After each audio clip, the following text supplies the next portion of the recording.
Hi friends, வணக்கம். Welcome to recipe kitchen. இன்னைக்கு நம்ம பார்க்க போற ரெசிபி புடலங்காய் பொரியல் எப்படி பண்றதுன்னு பார்க்கலாம். அதுக்கு தேவையான பொருட்களை பார்க்கலாம் வாங்க.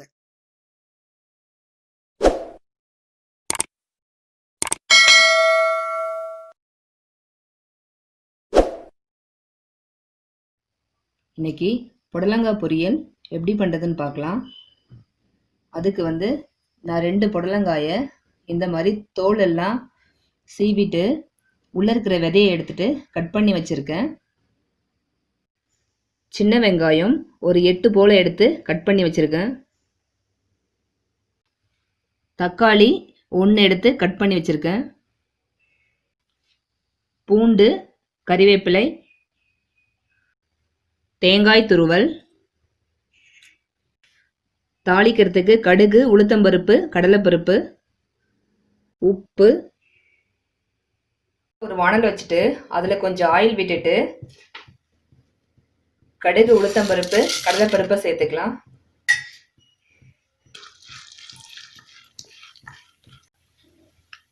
இப்போ கடுகு பொரிஞ்சிருச்சு, வெங்காயத்தை சேர்த்துக்கலாம். இப்போ இது கூடவே பூண்டு, கறிவேப்பிலையும் சேர்த்துக்கிறேன். வெங்காயம் நல்லா வதங்கிடுச்சு. இப்போ தக்காளியை சேர்த்துடலாம்.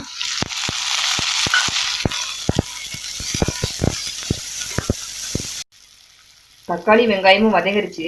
இப்போ புடலங்காய் அதில் சேர்த்துக்கலாம். சேர்த்து நல்லா கிளறி விட்டுக்கலாம்.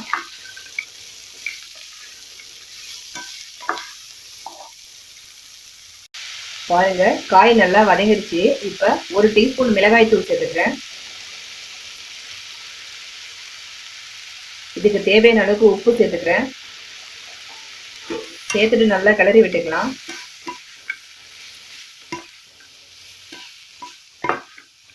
இப்போ கொஞ்சமா தண்ணி சேர்த்துக்கிறேன். தண்ணி சேர்த்துட்டு நல்லா கிளறி விட்டுக்கலாம்.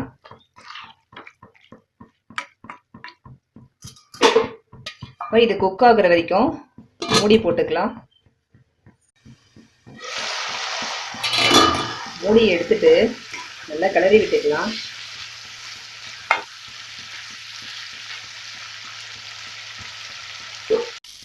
இப்போ பாருங்க, நல்லா தண்ணி வத்திருச்சு. காய் நல்லா வெந்துருச்சு. இப்போ அடுப்பு ஆஃப் பண்ணிட்டு தேங்காய் துருவலை இதில் சேர்த்துக்கலாம். சேர்த்துட்டு நல்லா கிளறி விட்டுக்கலாம்.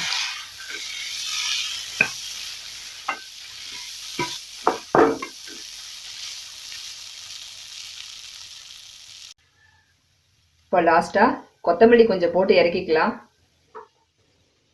அவ்வளோதாங்க, சூப்பரான புடலங்காய் பொரியல் ரெடி ஆயிடுச்சு. நீங்களும் வீட்டில் கண்டிப்பாக ட்ரை பண்ணி பாருங்கள். எப்படி இருக்குன்னு சொல்லுங்கள். மறக்காமல் லைக் பண்ணுங்கள், ஷேர் பண்ணுங்கள், கமெண்ட் பண்ணுங்கள், சேனலை சப்ஸ்கிரைப் பண்ணுங்கள். தேங்க்யூ.